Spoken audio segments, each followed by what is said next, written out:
We believe that we are in the countdown to eternity now. We also believe that you can see Bible prophecy being fulfilled before your very eyes as you watch the evening news every night of the week. World events that are taking place. We also believe that the Bible speaks of these things emphatically. We're going to look at 5 areas in the next hour that speak of these very things. And we'll let you be the judge. Is God trying to warn the world?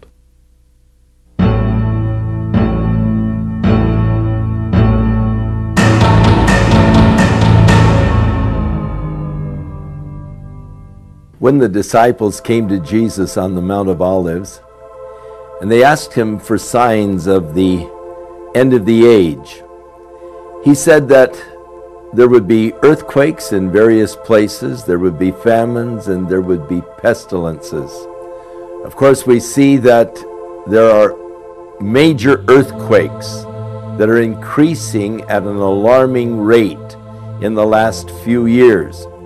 Earthquakes of great magnitude. Of course, in the earlier years, people say, well, they have always had earthquakes. True, but we are now seeing an increase in major earthquakes, and thus we need to realize that these earthquakes that are shaking the world are a part of the whole prophetic scheme.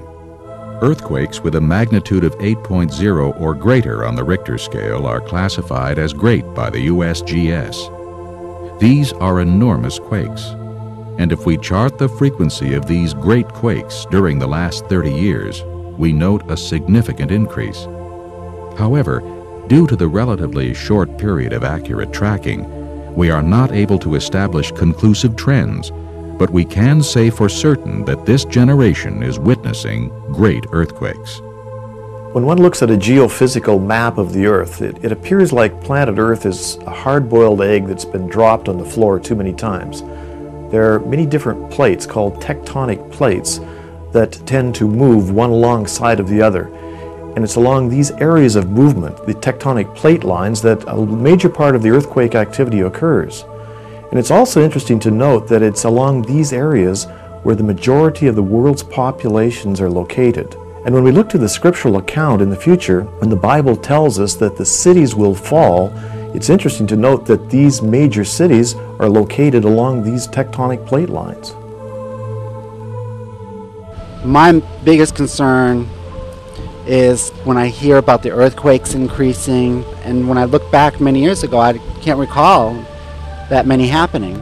I think natural disaster, I mean, for every century there's like tons of them, so you can't do anything about it. It's natural.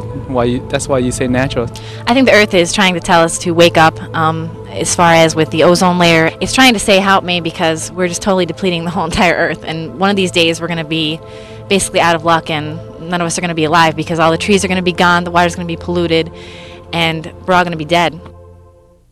In Revelation chapter 11 verse 18 we read, "The nations were angry, and your wrath has come, and should destroy those who destroy the earth." God knew that man, left unchecked in his selfishness and greed, would eventually destroy the earth. And we watch as man continues to ravage the environment, giving no concern for the future generation. It is a matter of fact that this generation has done more to destroy planet Earth than any generation before. Consider one statistic. According to Al Gore in his book Earth in the Balance, we are exponentially destroying thousands of animal, bird, and fish species each year. This destructive trend began during our current generation. We're seeing some catastrophic environmental effects in this country with wetland loss and topsoil loss. Scientists know very well today that atmospheric carbon dioxide is increasing very significantly. We know with certainty that the burning of fossil fuels is causing significant damage to the Earth's biosphere. By the time we get into the middle of the next century, a magnitude of heat wave or a drought that we might have only experienced once in the 20th century, we might be experiencing once every 10 years. This generation is witnessing tremendous environmental destruction, not due to population growth, but rather to a selfish and gluttonous society that has polluted our water, air, and land, all under the banner of progress and advancement.